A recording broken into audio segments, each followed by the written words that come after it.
By the way, the U.S. completely handed over foreign policy to Netanyahu 30 years ago.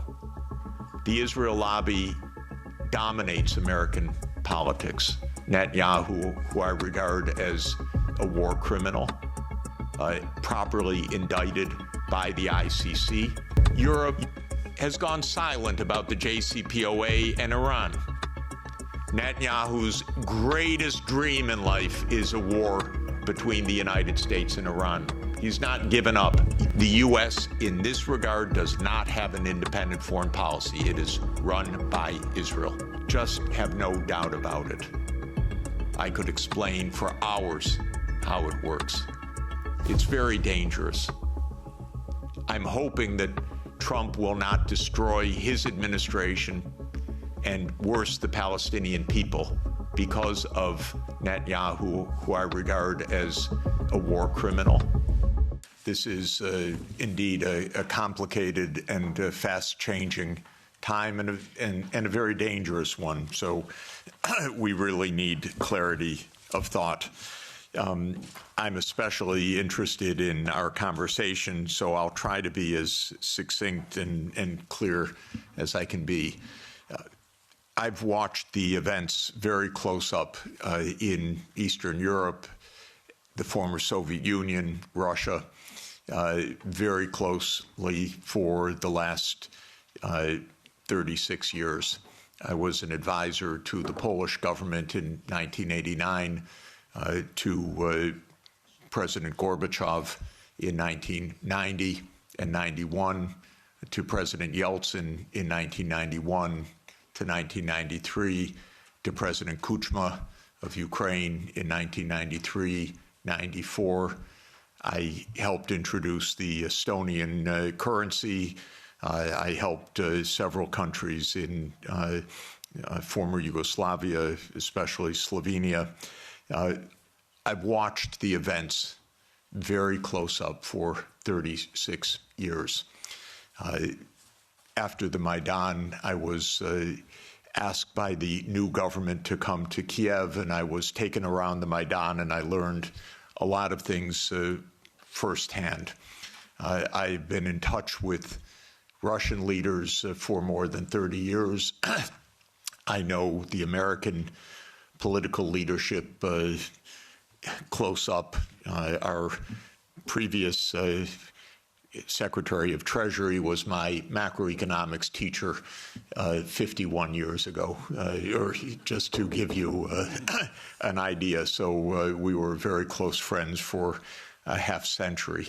I know all of these people. I just want to say this because what I want to explain in my point of view is not secondhand. It's not ideology. It's what I've seen with my own eyes and experienced during this period. In my understanding of the events that have befallen Europe in many contexts, and I'll include not only the Ukraine crisis, but Serbia, 1999, the wars in the Middle East, including Iraq, Syria, the wars in Africa, including Sudan, Somalia, Libya. These are to a very significant extent that would surprise you, perhaps, and would be denounced about what I'm about to say. These are wars that the United States led and caused. And this has been true for more than 40 years now.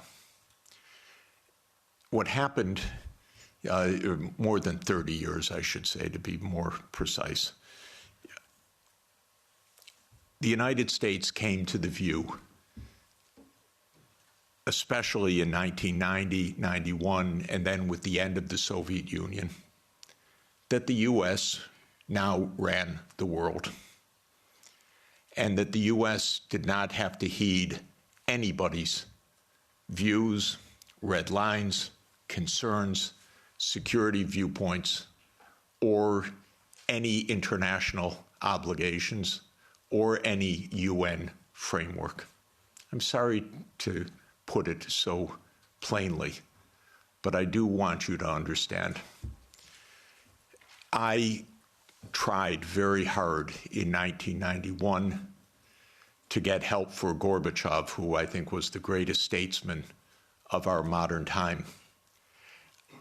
I recently read the archived memo of the National Security Council discussion of my proposal, how they completely dismissed it and laughed it off the table when I said that the United States should help the Soviet Union in financial stabilization and in making its reforms. And the memo documents, including some of my former colleagues at Harvard in particular, saying we will do the minimum that we will do to prevent disaster, but the minimum. It's not our job to help. Quite the contrary, it's not our interest to help. When the Soviet Union ended in 1991, the view became even more exaggerated. And I can name chapter and verse, but the view was we run the show. Cheney, Wolfowitz, and many other names that you will have come to know literally believed this is now a U.S. world, and we will do as we want. We will clean up from the former Soviet Union. We will take out any remaining allies. Countries like Iraq, Syria, and so forth will go. And we've been experiencing this foreign policy for now essentially 33 years.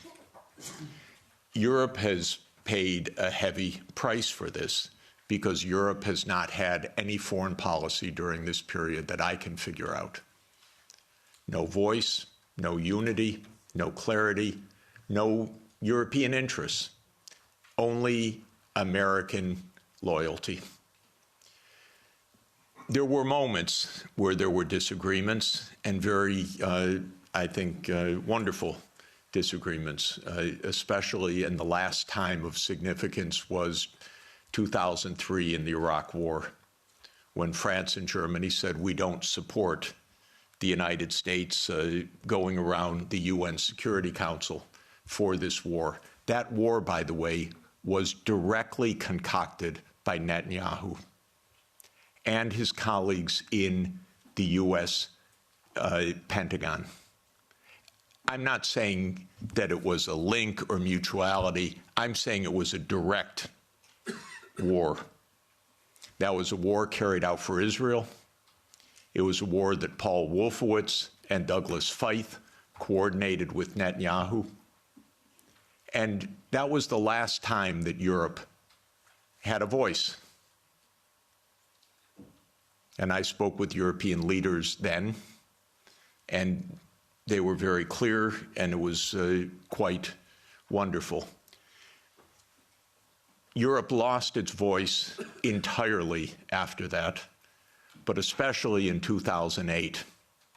Now, what happened after 1991 to get to 2008 is that the United States decided that unipolarity meant that NATO would enlarge somewhere from Brussels to Vladivostok, step by step. There would be no end to eastward enlargement of NATO. This would be the U.S. unipolar world. If you play the game of Risk as a child, like I did, this is the U.S. idea, to have the peace on every part of the board. Any place without a U.S. military base is an enemy, basically. Neutrality is a dirty word in the U.S. political lexicon, perhaps the dirtiest word. At least if you're an enemy, we know you're an enemy. If you are neutral, you're subversive, because then you're really against us, because you're not telling us. You're pretending to be neutral. So this was the mindset, and the decision was taken formally in 1994, when President Clinton signed off on NATO enlargement to the east. You will recall that in February 7th, 1991, Hans-Dietrich Genscher and James Baker III spoke with Gorbachev. Genscher gave a press conference afterwards where he explained, NATO will not move eastward. We will not take advantage of the dissolution of the Warsaw Pact. And understand that was in a juridical context, not a casual context. This was the end of World War II being negotiated for German reunification. And an agreement was made that NATO will not move 1 inch eastward. And it was explicit, and it is in countless documents, and just look up National Security Archive of George Washington University, and you can get dozens of documents. It's a website called What Gorbachev Heard About NATO. Take a look, because everything you're told by the US is a lie about this. But the archives are perfectly clear. So the decision was taken in 1994 to expand NATO all the way to Ukraine. This is a project. This is not one administration or another. This is a US government project that started more than 30 years ago.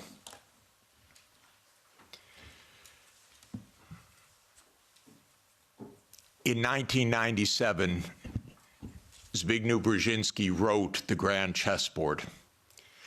That is not just musings of Mr. Brzezinski. That is the presentation of the decisions of the United States government explained to the public, which is how these books work.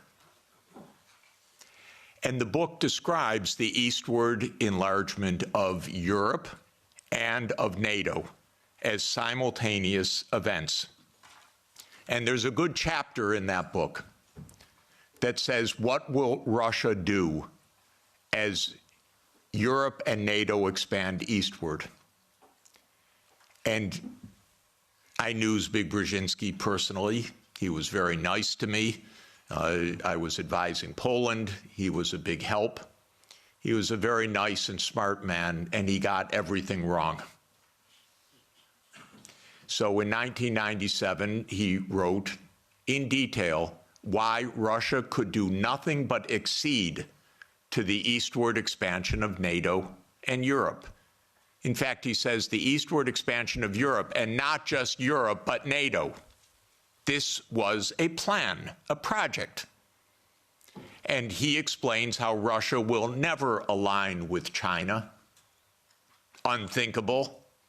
Russia will never align with Iran. Russia has no vocation other than the European vocation. So as Europe moves east, there's nothing Russia can do about it. So says yet another American strategist. Is it any question why we're in war all the time? Because one thing about America is we always know what our counterparts are going to do, and we always get it wrong. And one reason we always get it wrong is that in game theory that the American strategists play, you don't actually talk to the other side. You just know what the other side's strategy is. It's wonderful. It saves so much time. You don't need any diplomacy. So this project began, and we had a continuity of government for 30 years, until maybe yesterday, perhaps. 30 years of a project. Ukraine and Georgia were the keys to the project. Why? Because America learned everything it knows from the British. And so we are the wannabe British Empire. And what the British Empire understood in 1853,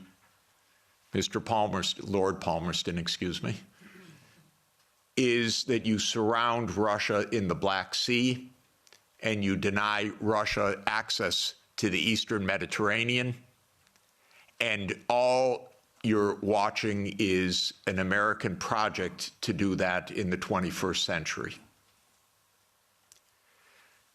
The idea was that there would be Ukraine, Romania, Bulgaria, Turkey, and Georgia as the Black Sea littoral that would deprive Russia of any international status by blocking the Black Sea and essentially by neutralizing Russia as more than a local power.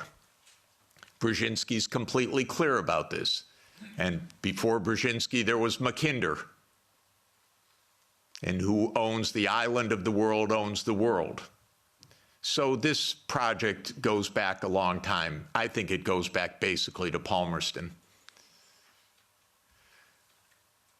And again, I've lived through every administration. I've known these presidents. I've known their teams. Nothing changed much from Clinton to Bush to Obama to Trump 1 to Biden. Maybe they got worse step by step. Biden was the worst in my view. Maybe also because he was not compos mentis for the last couple of years. And I say that seriously, not as a snarky remark. The American political system is a system of image. It's a system of media manipulation every day. It is a PR system. And so you could have a president that basically doesn't function and have that in power for 2 years and actually have that president run for re-election. And one damn thing is he had to stand on a stage for 90 minutes by himself. And that was the end of it. Had it not been that mistake, he would have gone on to have his candidacy, whether he was sleeping after 4 p.m. in the afternoon or not. So this is actually the reality. Everybody goes along with it. It's impolite to say anything that I'm saying because we don't speak the truth about almost anything in this world right now. So this project went on from the 1990s, bombing Belgrade 78 straight days in 1999 was part of this project. Splitting apart the country when borders are sacrosanct, aren't they indeed, except for Kosovo? That's fine, because borders are sacrosanct except when America changes them. Sudan was another related project. The South Sudan rebellion. Did that just happen because South Sudanese rebelled? Or can I give you the CIA playbook to please understand as grown-ups what this is about? Military events are costly. They require equipment, training, base camps, intelligence, finance. That comes from big powers. That doesn't come from local insurrections. South Sudan did not defeat North Sudan or Sudan in a tribal battle. It was a U.S. project. I would go often to Nairobi and meet U.S. military or senators or others with deep interests in Sudan's politics. This was part of the game of unipolarity. So the NATO enlargement, as you know, started in 1999 with Hungary, Poland, and the Czech Republic. And Russia was extremely unhappy about it. But these were countries still far from the border. And Russia protested, but of course to no avail. Then George Bush Jr. came in. When 9/11 occurred, President Putin pledged all support. And then the U.S. Decided in September 20th, 2001, that it would launch 7 wars in 5 years. And you can listen to General Wesley Clark online talk about that. He was NATO's supreme commander in 1999. He went to the Pentagon on September 20th, 2001. He was handed the paper explaining 7 wars. These, by the way, were Netanyahu's wars. The idea was partly to clean up old Soviet allies and partly to take out supporters of Hamas and Hezbollah. Because Netanyahu's idea was there will be one state, thank you, only one state. It will be Israel. Israel will control all of the territory. And anyone that objects, we will overthrow. Not we exactly, our friend, the United States. That's U.S. policy until this morning. We don't know whether it will change. Now, the only wrinkle is that maybe the U.S. will own Gaza instead of Israel owning Gaza. But the idea has been around at least for 25 years. It actually goes back to a document called Clean Break that Netanyahu and his American political team put together in 1996 to end the idea of the two-state solution. You can also find it online. So these are projects. These are long-term events. These aren't, is it Clinton? Is it Bush? Is it Obama? That's the boring way to look at American politics, as the day-to-day game. But that's not what American politics is. So the next round of NATO enlargement came in 2004 with 7 more countries. The 3 Baltic states, Romania, Bulgaria, Slovenia, and Slovakia. At this point, Russia was pretty damn upset. This was a complete violation of the post-war order agreed with German reunification. Essentially, it was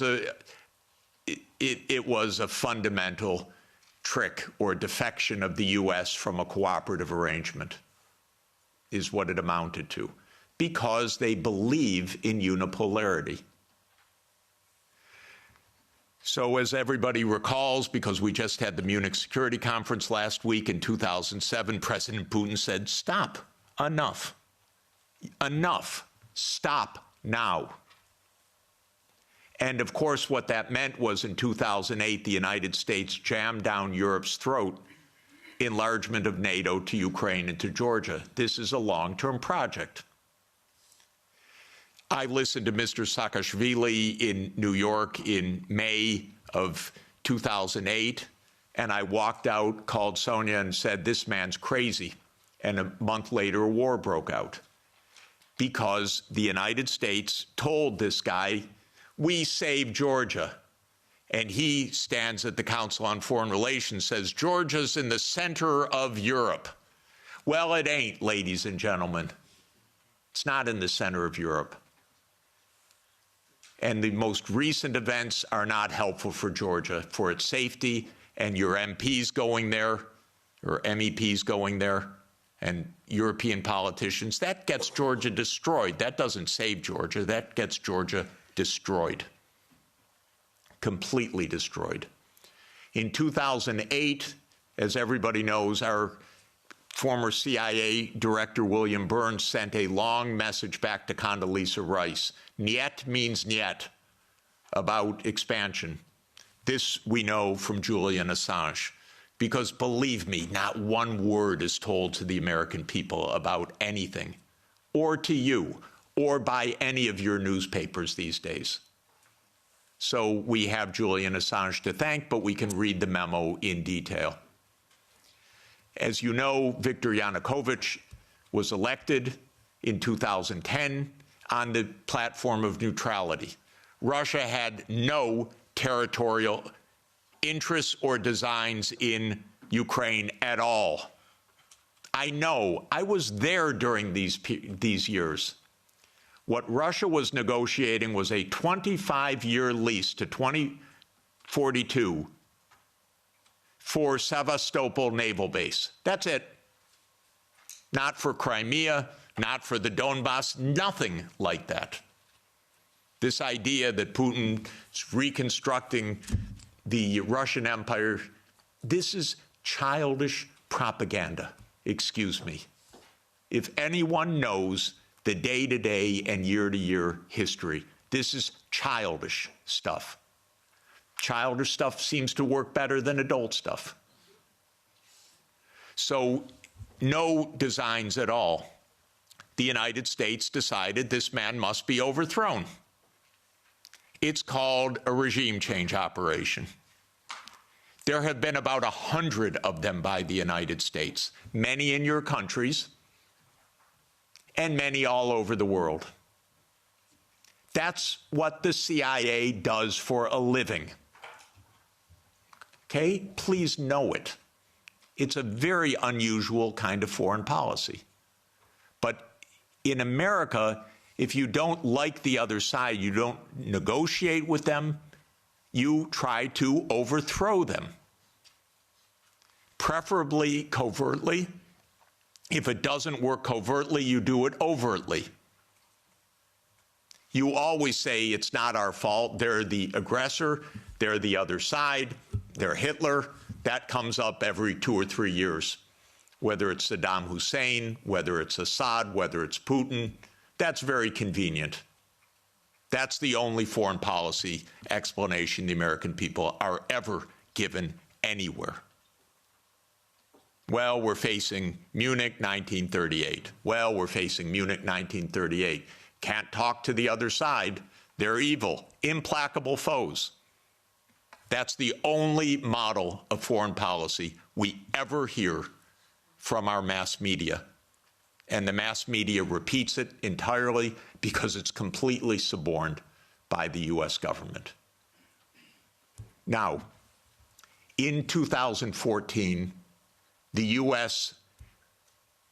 worked actively to overthrow Yanukovych.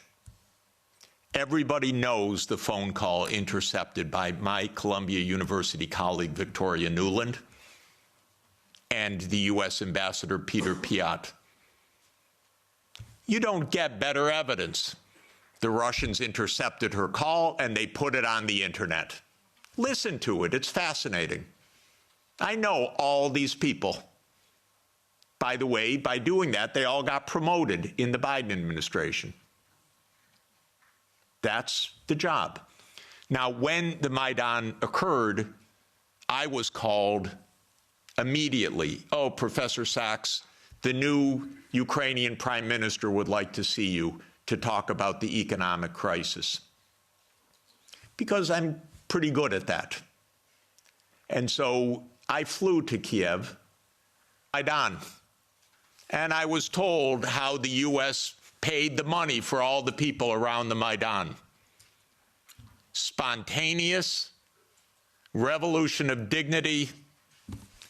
Ladies and gentlemen, please, where do all these media outlets come from?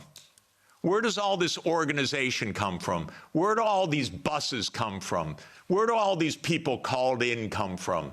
Are you kidding? This is organized effort. And it's not a secret, except to citizens of Europe and the United States. Everyone else understands it quite clearly. Then came Minsk, and especially Minsk II, which, by the way, was modeled on South Tyrolean autonomy. And the Belgians could have related to Minsk II very well. It said there should be autonomy for the Russian-speaking regions in the east of Ukraine. It was supported unanimously by the UN Security Council. The United States and Ukraine decided it was not to be enforced. Germany and France, which were the guarantors of the Normandy process, let it go. And it was absolutely another direct American unipolar action with Europe, as usual, playing completely useless subsidiary role, even though it was a guarantor of the agreement. Trump, one, raised the armaments. There were many thousands of deaths in the shelling by Ukraine in the Donbass. There was no Minsk II agreement. And then Biden came into office. And again, I know all these people. I used to be a member of the Democratic Party. I now am strictly sworn to be a member of no party, because both are the same anyway, and because this is, the Democrats became complete warmongers over time, and there was not one voice about peace, just like most of your parliamentarians, the same way. So at the end of 1991, Putin put on the table a last effort in two security agreement drafts, one with Europe and one with the United States. The U.S. put on the table December 15th, 2021. I had an hour call with Jake Sullivan in the White House begging, Jake, avoid the war. You can avoid the war. All you have to do is say NATO will not enlarge to Ukraine. And he said to me, oh, NATO's not going to enlarge to Ukraine. Don't worry about it. I said, Jake, say it publicly. No, no, no, we can't say it publicly. Say, Jake, you're going to have a war over something that isn't even going to happen? He said, don't worry, Jeff, there will be no war. These are not very bright people. I'm telling you, if I can give you my honest view, they're not very bright people. And I've dealt with them for more than 40 years. They talk to themselves. They don't talk to anybody else. They play game theory. In non-cooperative game theory, you don't talk to the other side. You just make your strategy. This is the essence of game theory. It's not negotiation theory. It's not peacemaking theory. It is unilateral, non-cooperative theory, if you know formal game theory. That's what they play. It started at the Rand Corporation. That's what they still play. In 2019, there's a paper by Rand, How Do We Extend Russia? Do you know they wrote a paper, which Biden followed, How Do We Annoy Russia? That's literally the strategy. How do we annoy Russia? We're trying to provoke it, trying to make it break apart, maybe have regime change, maybe have unrest, maybe have economic crisis. That's what you call your ally. Are you kidding? So I had a long and frustrating phone call with Sullivan. I was standing out in the freezing cold. I happened to be trying to have a ski day. And there I was, Jake, don't have the war. Oh, there'll be no war, Jeff. We know a lot of what happened the next month, which is that they refused to negotiate. The stupidest idea of NATO is the so-called open door policy. Are you kidding? NATO reserves the right to go where it wants without any neighbor having any say whatsoever? Well, I tell the Mexicans and the Canadians, don't try it. You know, Trump may want to take over Canada. So Canada could say to China, why don't you build a military base in Ontario? I wouldn't advise it. And the United States would not say, well, it's an open door. That's their business. I mean, they can do what they want. That's not our business. But grown-ups in Europe repeat this. In Europe, in your commission, your high representative, This is nonsense stuff. This is not even baby geopolitics. This is just not thinking at all.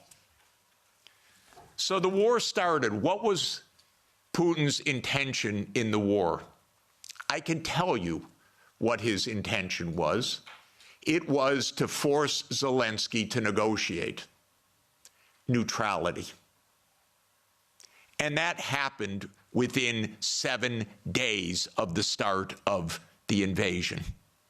You should understand this, not the propaganda that's written about this. Oh, that they failed and he was going to take over Ukraine. Come on, ladies and gentlemen, understand something basic. The idea was to keep NATO, and what is NATO? It's the United States, off of Russia's border. No more, no less. I should add one very important point. Why are they so interested? First, because if China or Russia decided to have a military base on the Rio Grande or in the Canadian border, not only would the United States freak out, we'd have war within about 10 minutes, but because the United States unilaterally abandoned the anti-ballistic missile treaty in 2002 and ended the nuclear arms control framework by doing so. And this is extremely important to understand. The nuclear arms control framework is based on trying to block a first strike. The ABM treaty was a critical component of that. The U.S. unilaterally walked out of the ABM treaty in 2002. It blew a Russian gasket. So everything I've been describing is in the context of the destruction of the nuclear framework as well. And starting in 2010, the U.S. put in Aegis missile systems in Poland and then in Romania. And Russia doesn't like that. And one of the issues on the table in December and January, December 2021, January 2022, was, does the United States claim the right to put missile systems in Ukraine? And Blinken told Lavrov in January 2022, the United States reserves the right to put missile systems wherever it wants. That's your putative ally. And now let's put intermediate missile systems back in Germany. The United States walked out of the INF treaty unilaterally in 2019. There is no nuclear arms framework right now. None. When Zelensky said in 7 days, let's negotiate, I know the details of this exquisitely because I've talked to all the parties in detail. Within a couple of weeks, there was a document exchanged that President Putin had approved, that Lavrov had presented, that was being managed by the Turkish mediators. I flew to Ankara to listen in detail to what the mediators were doing. Ukraine walked away unilaterally from a near agreement. Why? Because the United States told them to. Because the UK added icing to the cake by having Bojo go in early April to Ukraine and explain. And he has recently, and if your security is in the hands of Boris Johnson, God help us all.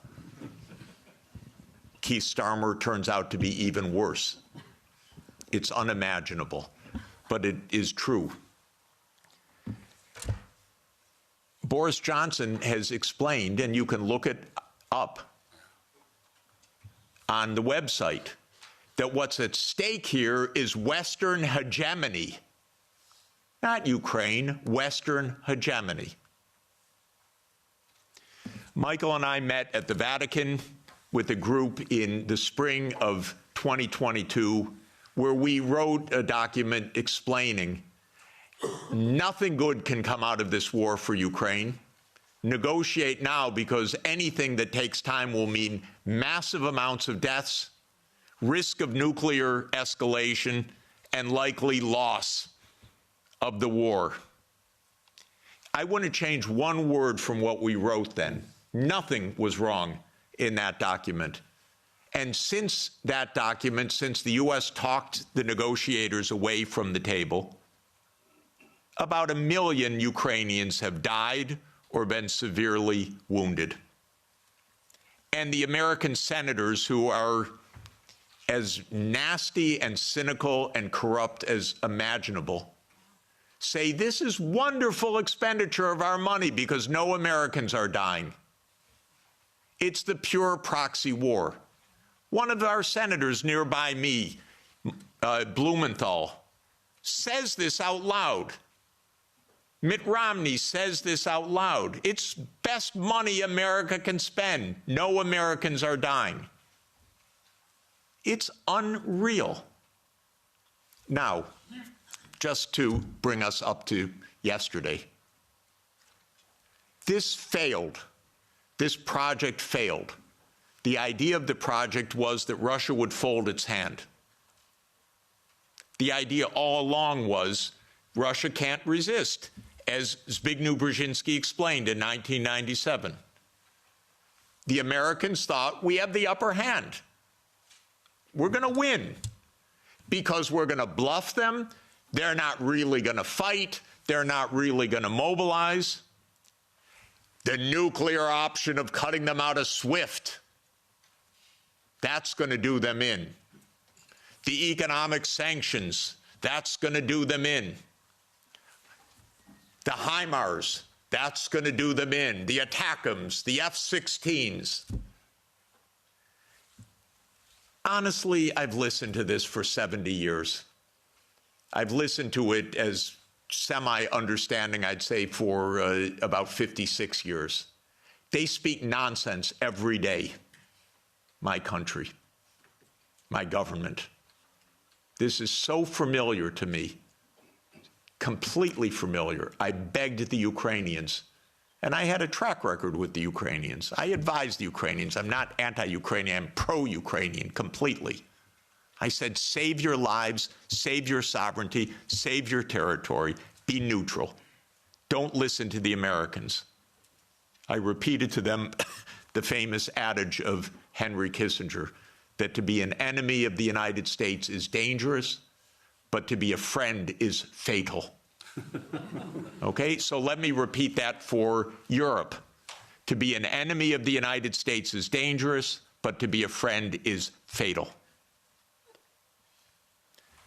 So let me now finalize a few words about Trump. Trump does not want the losing hand. This is why it is more likely than not this war will end, because Trump and President Putin will agree to end the war. If Europe does all its great warmongering, it doesn't matter. The war is ending. So get it out of your system. Please tell your colleagues. It's over. And it's over because Trump doesn't want to carry a loser. That's it. It's not some great morality. He doesn't want to carry a loser. This is a loser. The one that will be saved by the negotiations taking place right now is Ukraine. Second is Europe. Your stock market's rising in recent days by the horrible news of negotiations. I know this has been met with the sheer horror in these chambers, but this is the best news that you could get. Now, I encouraged, they don't listen to me, but I tried to reach out to some of the European leaders. Most don't want to hear anything from me at all. But I said, don't go to Kiev. Go to Moscow. Discuss with your counterparts. Are you kidding? You're Europe. You're 450 million people. You're $20 trillion economy. You should be the main economic trading partner of Russia. It's natural links. By the way, if anyone would like to discuss how the U.S. blew up Nord Stream, I'd be happy to talk about that.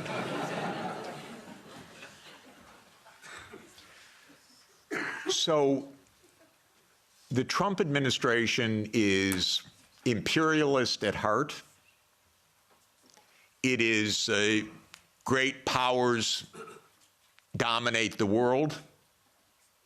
It is we will do what we want when we can. We will be better than a senescent Biden, and we'll cut our losses where we have to. There are several war zones in the world, the Middle East being another. We don't know what will happen with that. Again, if Europe had a proper policy, you could stop that war. I'll explain how. But war with China is also a possibility.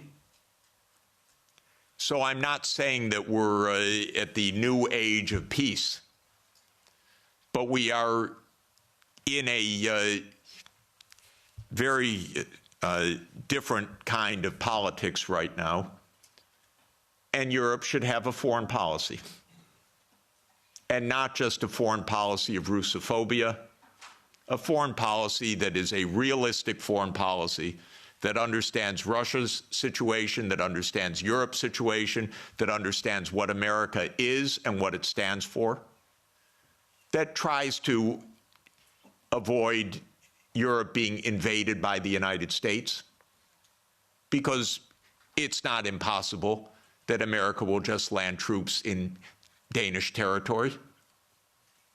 I'm not joking, and I don't think they're joking. And Europe needs a foreign policy, a real one, not a, yes, we'll bargain with Mr. Trump and meet him halfway. You know what that will be like? Give me a call afterwards. Please don't have American officials as head of Europe. Have European officials. Please. Have a European foreign policy. You're going to be living with Russia for a long time, so please negotiate with Russia. There are real security issues on the table. But the bombast and the Russophobia is not serving your security at all. It's not serving Ukraine's security at all. It contributed to 1 million casualties in Ukraine from this idiotic American adventure that you signed on to and then became the lead cheerleaders of. It solves nothing. On the Middle East, by the way, the U.S. completely handed over foreign policy to Netanyahu 30 years ago. The Israel lobby dominates American politics. Just have no doubt about it. I could explain for hours how it works. It's very dangerous. I'm hoping that Trump will not destroy his administration and worse, the Palestinian people, because of Netanyahu, who I regard as a war criminal, properly indicted by the ICC, and that needs to be told no more, that there will be a state of Palestine on the borders of the 4th of June, 1967, according to international law, as the only way for peace. It's the only way for Europe to have peace on your borders with the Middle East, is the two-state solution. There is only one obstacle to it, by the way, and that is the veto of the United States in the UN Security Council. So if you want to have some influence, tell the United States, drop the veto, you are together with 180 countries in the world. The only ones that oppose a Palestinian state are the United States, Israel, Micronesia, Nauru, Palau, Papua New Guinea, Mr. Malay, and Paraguay. So this is a place where Europe could have a big influence. Europe has gone silent about the JCPOA and Iran. Netanyahu's greatest dream in life is a war between the United States and Iran. He's not given up, and it's not impossible that that would come also. And that's because the U.S. in this regard does not have an independent foreign policy. It is run by Israel. It's tragic. It's amazing, by the way. And it could end. Trump may say that he wants foreign policy back. Maybe. I'm hoping that it's the case. Finally, let me just say with respect to China, China is not an enemy. China is just a success story. That's why it is viewed by the United States as an enemy, because China is a bigger economy than the United States. That's all.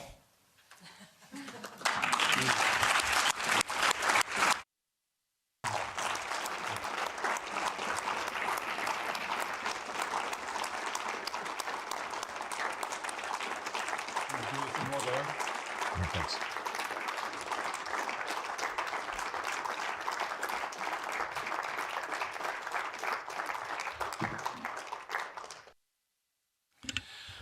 Very well. Now, questions. Please don't make any statements. Just make questions, because we are too many and we don't have all that much time. So where do I start? I start with on the left side. I have a preference to the left, as you know. You come on. Yeah, go ahead. Thank you, Jeffrey Sachs. From the Czech Republic, we are glad we have you here. We have a problem. We were cursed by a witch who told the EU, and the EU is mugged. So it won't be improved until 2029.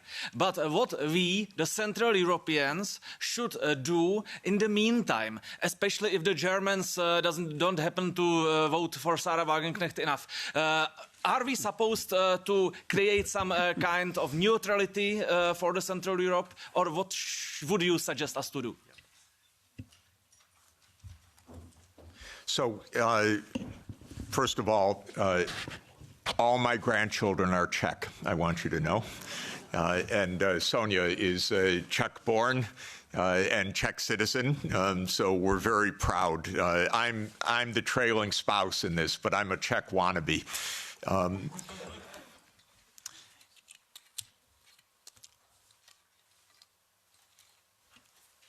Europe needs to have a foreign policy that is a European foreign policy, and it needs to be a realist foreign policy. Realist is not hate. Realist is actually trying to understand both sides and to negotiate.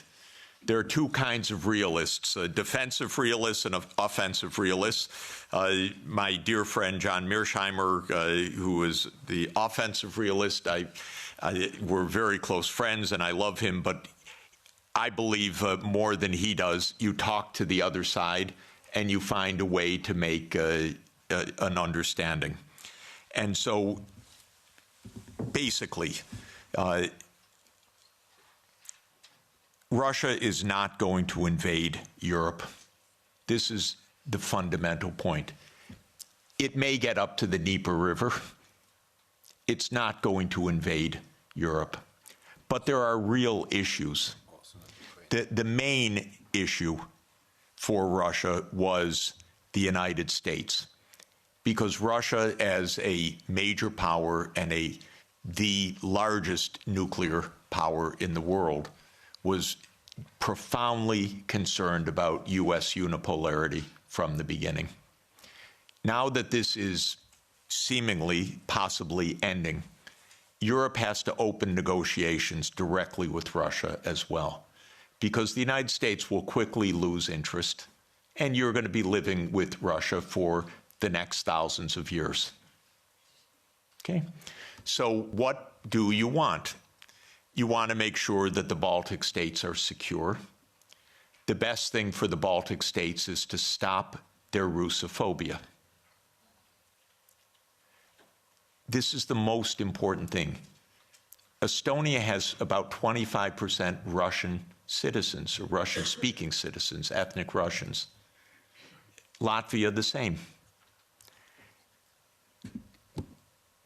Don't provoke the neighbor. That's all. This is not hard. It really isn't hard. And again, I want to explain my point of view. I have helped these countries, the ones I'm talking about, trying to advise. I'm not their enemy. I'm not Putin's puppet. I'm not Putin's apologist. I worked in Estonia. They gave me, I think it's the second highest civilian honor that a president of Estonia can bestow on a non-national, because I designed their currency system for them in 1992. So I'm giving them advice. Do not stand there, Estonia, and say, we want to break up Russia. Are you kidding? Don't. This is not how to survive in this world. You survive with mutual respect, actually. You survive in negotiation. You survive in discussion. You don't outlaw the Russian language. Not a good idea when 25% of your population has a first language of Russian. It's not right, even if there weren't a giant on the border. It wouldn't be the right thing to do. You'd have it as an official language. You'd have a language of in lower school. You wouldn't antagonize the Russian Orthodox Church. So basically, we need to behave like grown-ups. And when I constantly say that they're acting like children, Sonia always says to me, that's unfair to children. Because this is worse than children. We have a 6-year-old granddaughter and a 3-year-old grandson, and they actually make up with their friends. And we don't tell them, go, just ridicule them tomorrow and every day. We say, go, give them a hug, and go play. And they do. This is not hard. By the way, well, anyway, I won't belabor the point. Thank you. So, elect a new government. No, I shouldn't say that. All I should say is change policy. I don't want to have a politically. Does that work? Yeah. Hi, my name's Ciara. I'm a reporter with the Brussels Times. Thank you for the fascinating talk, Jeffrey. I just wanted to ask you about Trump's statements about wanting NATO members to increase their spending by 5%. And we're now seeing lots of countries scrambling to prove that they're going to do that, including Belgium. And given that Belgium is also the NATO headquarters, I wanted to ask you what would be the appropriate response to those statements by NATO members? Thanks. We don't see exactly eye to eye on this question, so let me give you my own view. My first recommendation, with all respect to Brussels, is move the NATO headquarters somewhere else. I mean it seriously, because one of the worst parts of European policy right now is a complete confusion of Europe and NATO. These are completely different, but they became exactly the same. Europe is much better than NATO. In my opinion, NATO isn't even needed anymore. I would have ended it in 1991. But because the U.S. viewed it as an instrument of hegemony, not as a defense against Russia. It continued afterwards. But the confusion of NATO and Europe is deadly, because expanding Europe meant expanding NATO, period. And these should have been completely different things. So this is the first point. My own view, again, with all respect to Michael, we only had a brief conversation about it, is that Europe basically should have its own foreign policy and its own military security, its own strategic autonomy, so-called. And it should. I'm in favor of that.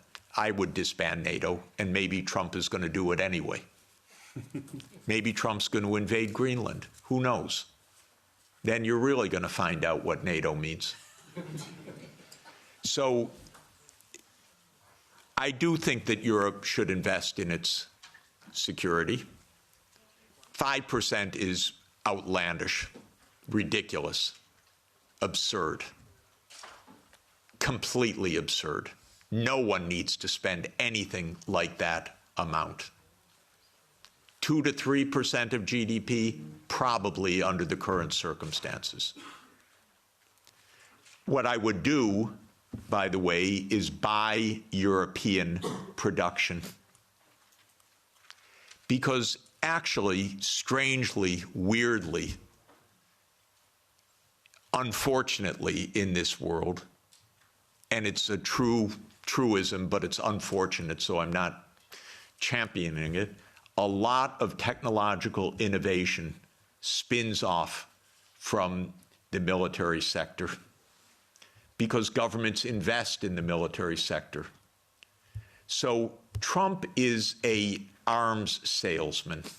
You understand that. He's selling American arms. He is selling American technology. Vance told you a few days ago, don't even think about having your own AI technology. So please understand that this increase of spending is for the United States, not for you. And in this sense, I'm completely against that approach. But I would not be against an approach of Europe spending 2 to 3% of GDP for a unified European security structure and invested in Europe and European technology, and not having the United States dictate the use of European technology. It's so interesting. It's the Netherlands that produces the only machines of advanced semiconductors, extreme ultraviolet lithography. It's ASML. But America determines every policy of ASML. The Netherlands doesn't even have a footnote. I wouldn't do that if I were you. Hand over all security to the United States. I wouldn't do it. I would have your own security framework, so you can have your own foreign policy framework as well. Europe stands for lots of things that the United States does not stand for. Europe stands for climate action. By the way, rightly so, because our president is completely bonkers on this. And Europe stands for decency, for social democracy as an ethos. I'm not talking about a party. I'm talking about an ethos of how equality of life occurs. Europe stands for multilateralism. Europe stands for the UN Charter. The US stands for none of those things. You know that our Secretary of State, Marco Rubio, canceled his trip to South Africa because on the agenda was equality and sustainability. And he said, I'm not getting into that. That is an honest reflection of deep Anglo-Saxon libertarianism. Egalitarianism is not a word of the American lexicon. Sustainable development, not at all. You probably know, by the way, that of the 193 UN member states, 191 have had SDG plans presented as voluntary national reviews. 191. 2 have not. Haiti and the United States of America. The Biden administration wasn't even allowed to say sustainable development goals. The Treasury had a policy not to say sustainable development goals. Okay, I mention all of this because you need your own foreign policy. I issue a report, 2 reports each year, one, the World Happiness Report, and 18 of the top 20 countries, if I remember correctly, are European. This is the highest quality of life in the whole world. So you need your own policy to protect that quality of life. The United States ranks way down. And the other report, where's my colleague Guillaume? He's somewhere in the room. Here, there he is. Guillaume Lafortune is the lead author of our annual Sustainable Development Report. And almost all of the top 20 countries are European countries because you believe in this stuff. And that's why you're the happiest, except in geopolitics. But quality of life. So you need your own foreign policy, but you won't have it unless you have your own security. You just won't. And so, and by the way, 27 countries cannot each have their own foreign policy. This is a problem.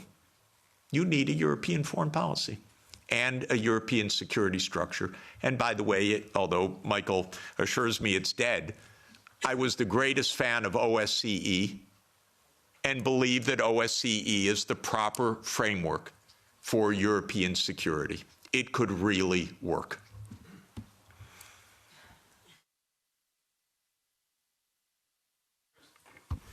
Thank you very much.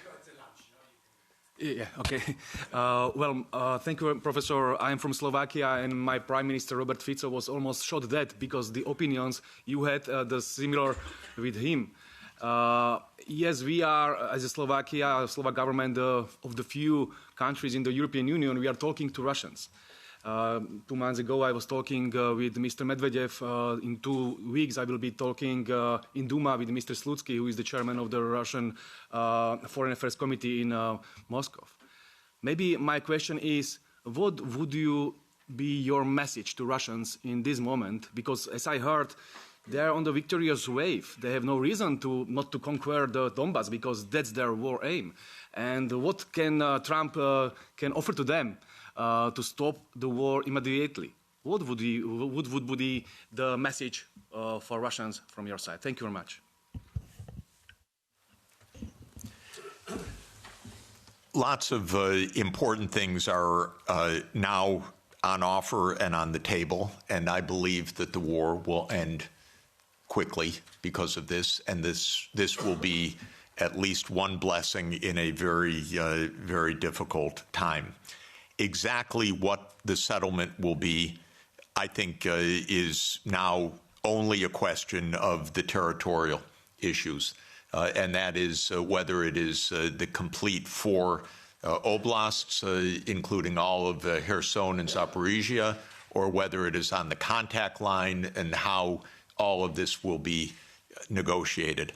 I'm not in the room of the negotiations, so I can't really say more, but the basis will be there will be territorial concessions, there will be neutrality, there will be security guarantees for Ukraine, for all parties. There will be, at least with the U.S., an end of the economic sanctions. But what counts, of course, is Europe and Russia. I think that there are, and maybe there will be a restoration of nuclear arms negotiations, which would be extraordinarily positive. I think that there are tremendously important issues for Europe to negotiate directly with Russia. And so I would urge President Costa and the leadership of Europe to open, direct discussions with President Putin because European security is on the table. I know the Russian leaders, many of them quite well. They are good negotiators, and you should negotiate with them, and you should negotiate well with them. I would ask them some questions. I would ask them, what are the security guarantees that can work so that this war ends permanently? What are the security guarantees for the Baltic states? What should be done? Part of the process of negotiation is actually to ask the other side about your concerns, not just to know what they know as you think is true, but actually to ask, we have a real problem, we have a real worry, what are the guarantees? Well, I want to know the answers also. By the way, I know Minister Lavrov, for 30 years. I regard him as a brilliant foreign minister.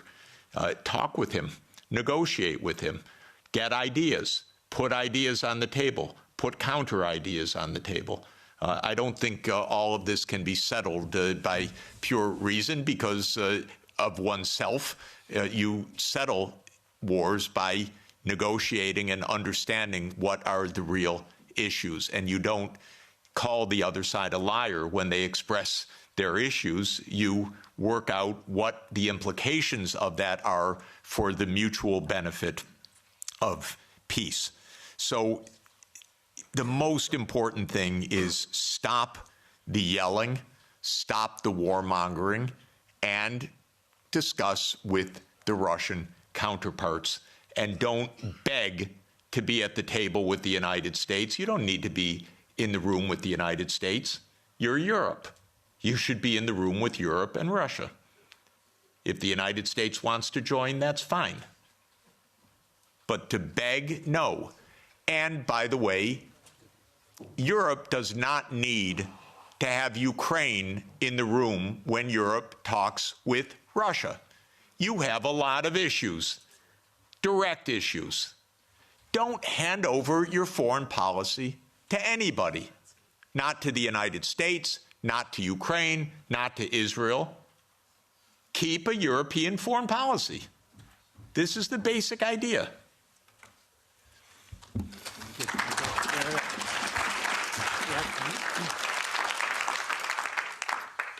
Hans Neuhoff from the Sovereignists political group in this parliament, Alternative for Germany as political party. First of all, let me thank you, Mr. Sachs, for being here and sharing your ideas with us, and be assured that many of your ideas and of your colleague John Mersheimer have well been received by political groups here and have been integrated into our agenda. I widely share your views, yet there's one question regarding the historical account that you gave where I would like to go in some detail. And this concerns the beginning of NATO expansion. You reported from the website What Gorbachev Heard that there are many quotations from Genscher, for example, that NATO will not move 1 inch eastwards. Now, the 2+4 treaty has been signed in September 1990, right, in Moscow. So at that point in time, the Warsaw Pact still existed. And countries like Poland, Hungary, and Czechia were not part of the negotiations for the 2 and 4 treaty. So the Warsaw Pact actually dissolved in July 1991, and the Soviet Union dissolved in December 1991. So nobody who was present in the negotiations could speak for Poland, could speak for Hungary, could speak for Slovakia, that they would not try to become member of NATO once the overall situation has changed. So the counter-argument, which we have to counter, is that it was on the will of these countries, of Poland, of Hungary, of Slovakia, that they wanted to join NATO because of the very history they had with the Soviet Union. And of course, Russia was still perceived in a way as a follower of the Soviet Union. So how do you counter that argument?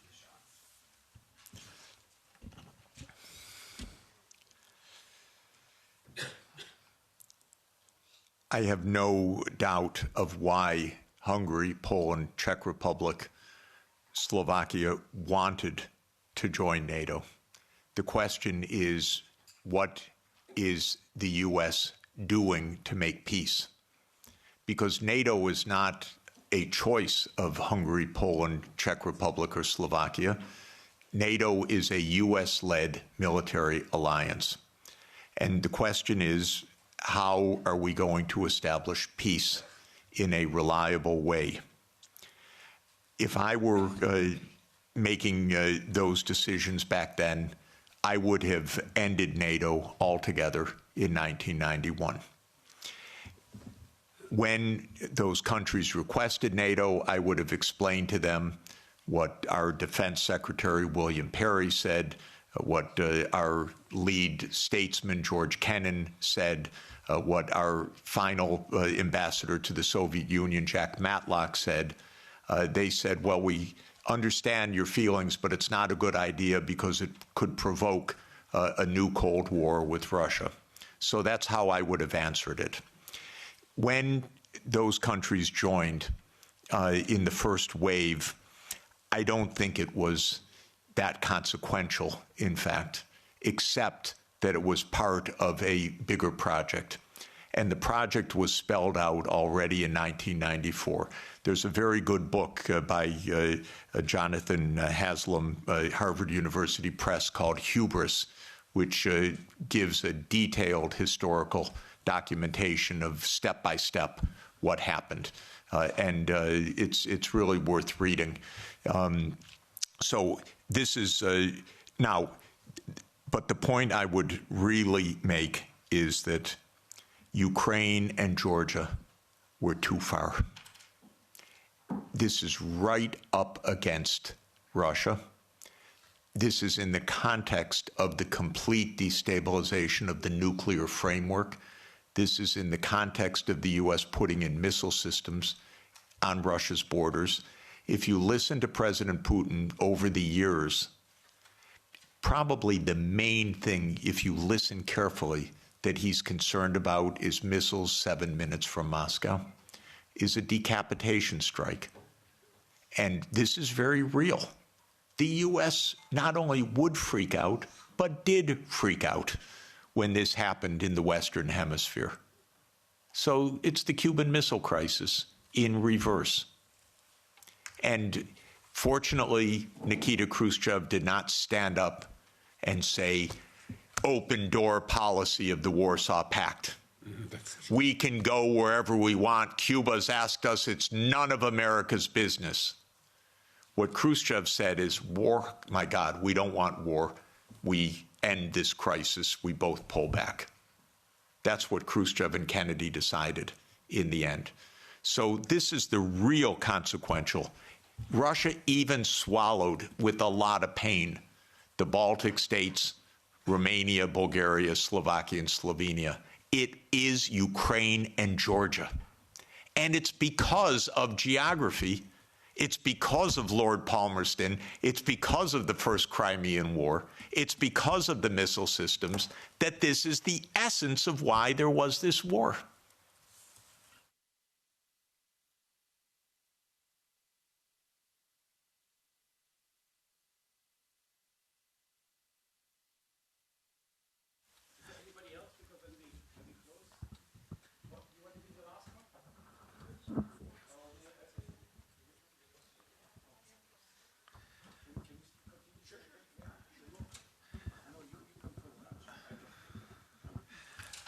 Thank you very much, Professor Sachs, for coming. You've mentioned that the European Union needs to formulate its own foreign policy. In the past, the German-Franco alliance was a big driver for those policies. Now, with the Ukraine war, arguably that received a crack. Do you think that in the future, when the European Union is going to formulate its new foreign policy, that they're going to be again on the front seat, or should it be other countries or other blocs trying to make that change? Thank you very much.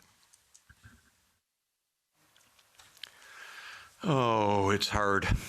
It's hard because, of course, you don't yet have a constitution for Europe which really underpins a European foreign policy. And it can't be by unanimity. There has to be a structure in which Europe can speak as Europe, even with some dissent, but with a European policy. I don't want to oversimplify how to get there exactly, but even with the structures you have, you could do a lot better with negotiating directly. The first rule is your diplomats should be diplomats, not secretaries of war.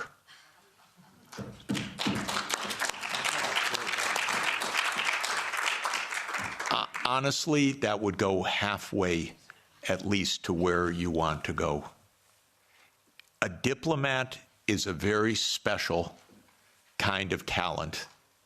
A diplomat is trained to sit together with the other side and to listen, to shake hands, to smile, and to be pleasant. It's very hard. It's a skill. It's training. It's a profession. It's not a game. You need that kind of diplomacy. I'm sorry, we are not hearing anything like that. I'll just make a couple complaints. First, Europe is not NATO, as I said. I thought Stoltenberg was the worst, but I was wrong. It just keeps getting worse. Could someone in NATO stop talking, for God's sake, about more war? And could NATO stop speaking for Europe, and Europe stop thinking it's NATO? This is the first absolute point. Second, I'm sorry, but your High Representative Vice Presidents need to become diplomats. Diplomacy means going to Moscow, inviting your Russian counterpart here, discussing. This doesn't happen till now. So this is really my point. Now, I believe that Europe should become more integrated and more unified in the years ahead. I'm a strong believer in subsidiarity. So we were discussing, I don't think housing policy is really Europe's main issue. I think this can be handled at the local level or at the national level. I don't see it as a European issue, but I don't see foreign policy as being a 27-country issue. I see it being as a European issue. And I see security being at a European level. So I think things need to be readjusted, but I'd like to see more Europe for truly European issues and maybe less Europe for things that are properly subsidiary to Europe at the national and the local level. And I hope that such an evolution can take place. You know, when the world talks about great powers right now, they talk about US, Russia, China, I include India, and I really want to include Europe, and I really want to include Africa as an African Union, and I want that to happen. But you'll notice on the list, Europe doesn't show up right now, and this is because there is no European foreign policy. Okay.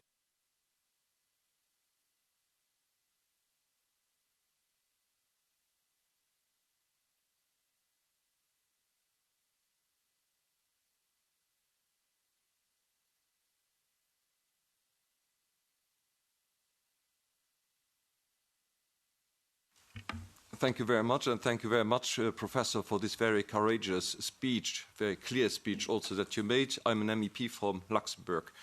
My question is the following. What are the long-term consequences of this lost war? We lost the war, now we have an uncertain future for NATO. We have also clearly, and you refer to it, the marginalization of Europe. We have a strengthening of the BRICS countries, which can be rivals in many respects. So will there be a future for a collective West over the next 20 or 30 years? Thank you very much.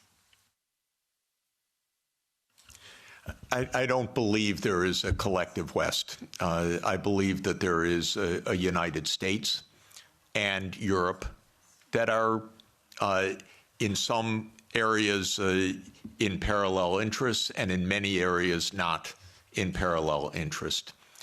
I want Europe to lead sustainable development, climate transformation, global decency.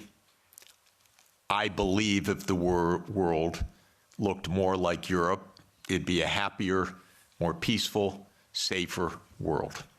And longevity and better food, by the way. But just saying, in any event, Europe has a vocation that is rather different from the American tradition and, frankly, from the Anglo-Saxon tradition, because it's been 200 years of Anglo-Saxon hegemony or aspirational hegemony. The British still believe they run the world. It's amazing what nostalgia means. They don't even stop. It's almost like a Monty Python skit, actually. But in any event, where was I? I'm thinking of Monty Python when the knight gets all his limbs cut off and says, "Everything's fine, I'm victorious." That's Britain, unfortunately, and so it's really terrible. So no, I don't believe in the collective West. I don't believe in the global South.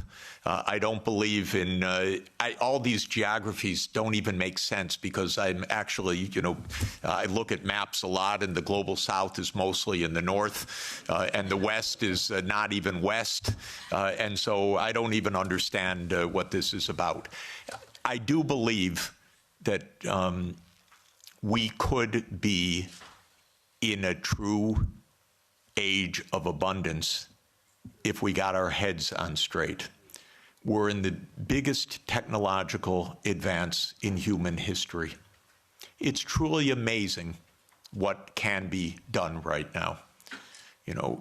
I marvel at the fact that somebody who knows no chemistry won the Nobel Peace Prize for chemistry because he's very good at deep neural networks, a genius, Demis Hassabis. They figured out protein folding that generations of biochemists spent their whole lives on. And now DeepMind figured out how to do it, by the thousands of proteins. We have friends that spent their entire life on one protein, brilliant friends. And now what we can do. So if actually, and same with renewable energy, as everybody knows, the price has come down by more than 2 orders of magnitude, the costs. We could transform the planet, we could protect the climate system, we could protect biodiversity, we could ensure every child gets a good education, we could do so many wonderful things right now. And so what do we need to do that? In my view, we need peace, most importantly. And my basic point is there are no deep reasons for conflict anywhere. As every conflict I study is just a mistake. It's not, we are not struggling for Lebensraum. That idea that came from Malthus and that became a Nazi idea was always a wrong idea. It was a mistake, a fundamental intellectual mistake. An intellectual mistake, by the way, because leading scientists adopted the idea that we had race wars, we had national wars, we had wars of survival because we don't have enough on the planet. As an economist, I can tell you, we have plenty on the planet for everybody's development. Plenty. We're not in a conflict with China. We're not in a conflict with Russia. If we calm down, if you ask about the long term is very good, thank you. The long term, if we don't blow ourselves up, is very good. And so this is what we should aim for, a positive shared vision under international law. Because of our technology, things operate at a regional scale now. It used to be it was villages, then it was small areas, then it was unification of countries. Now it's regional. That's not just because regions are wonderful, it's because the underlying technological realities say Europe should be an integrated area by transport, by fast rail, by digital, and so there's Europe. The politics follows the technological realities to a very important extent. We're in a world of regions now. So Europe should be Europe with subsidiarity. Don't lose all of the wonderful, wonderful national and local elements. But Europe should be Europe. So the good side is I want Europe to have diplomacy, for example, with ASEAN. I spend a lot of time with the ASEAN countries. If the EU Green Deal, wonderful idea.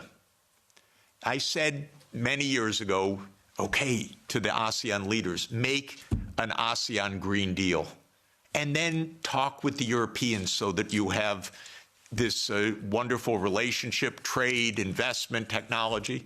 So last year they announced an ASEAN Green Deal. What did Europe do about it? Nothing. It said, sorry, we're in the Ukraine war, thank you. No interest. So this is my point. The prospects are very positive if we construct the peace.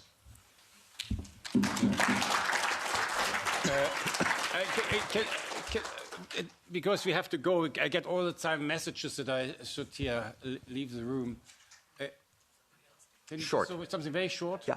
It's quite short, sorry. Yeah. Thank you a lot for the lecture. I wanted to ask, do you think way out of the conflict is some sort of style of Finlandization? And then also, do you think is that the way you would have liked to see, for example, Finland and Sweden's NATO process that do you think that a way out of the conflict is some kind of style of Finlandization? And then, is that what you would have? Is that what you would have liked to see, Sweden and Finland's foreign policy as an example? Is that instead of them becoming members of NATO, is that the way that you would have liked to see these countries handle their foreign policy? And do you think that these countries that border Russia should just kind of succumb to their fate? That we can't provoke Russia. This is the way we have to live. And then, very good. Excellent question. And let me just report one part about Finlandization. Finlandization landed Finland #1 in the World Happiness Report year after year. Rich, successful, happy, and secure. That's pre-NATO. So Finlandization was a wonderful thing. #1 in the world. When Sweden and Finland and Austria were neutral, bravo, smart. When Ukraine was neutral, smart. If you have two superpowers, keep them apart a little bit. You don't have to be right with your nose up against each other, especially if one of them, the U.S., is pushing its nose into the other one. And so Finlandization, to my mind, has a very positive connotation. So does Austrianization. Austria, 1955, signed its neutrality. The Soviet army left, and Austria is a wonderful place, by the way. Absolutely wonderful. And so this is basic how to avoid conflict. If the United States had any sense at all, it would have left these countries as a neutral space in between the U.S. military and Russia. But that's where the U.S. lost it. Okay. Thank you very much. Let me...